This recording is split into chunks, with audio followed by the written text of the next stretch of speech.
Are you investing correctly for railroad retirement?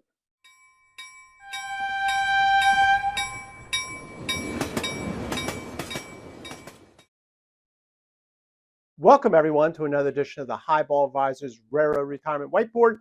My name is John McNamara of Highball Advisors, and today we want to talk about investing. So, you're going to have your railroad retirement, and then a lot of people will just say, okay, well, I'll just save a bunch of money and we'll see how this works out, and then I'll retire, right? Well, there's more to it. So I thought what I would do is just point out 4 common mistakes when you're thinking about building that railroad retirement portfolio. All right, so the first one is portfolio sprawl. That means you just have all these accounts, maybe from different jobs, maybe your spouse had different jobs, and you got all these different accounts all over the place. All right, and then there might be too many holdings.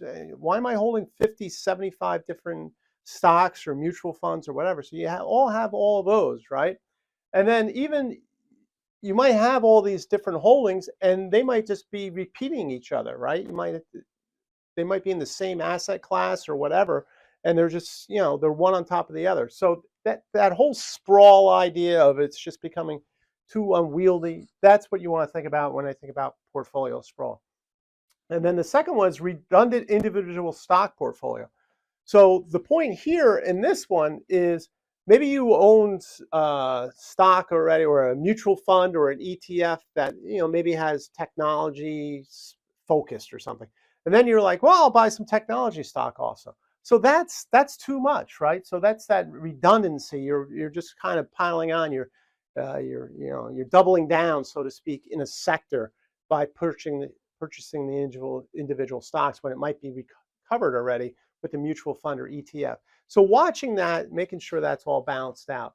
So going on to the third one is, a lot of people have old mutual funds, right? So you might just say, I've had these investments forever and I don't look at them. So you got to review those. You got to see what they are. First of all, they might be expensive because mutual funds have a tendency to be expensive. But the mutual funds that I'm talking about are more of those active, right? So there's a manager behind it, and him or her are actively trading in the markets.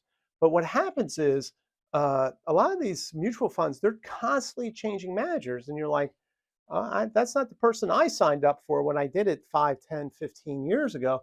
Those persons might have been swapped out 2 or 3 times. So you got to look at that. And like I said, this is just mostly active managers, and you really, really should review it. And then the fourth one is allocation related to the financial plan.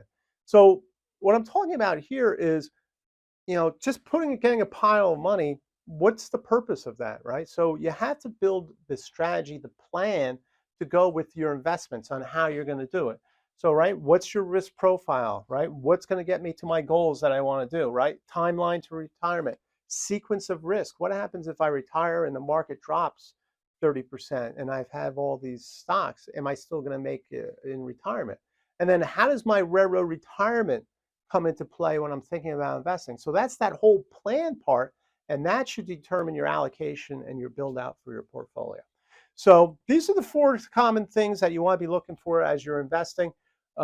Reach out, sign up for my, if you're at or near retirement, my Boarding for Railroad Retirement process. I go through a lot of this stuff in that process. Really, really helpful. So please sign up for that. Click on the notification bell to get the latest video. Please subscribe to the channel. I do appreciate that. And until next time, everyone, please stay safe, stay on track, and take care. So long, everybody. Bye.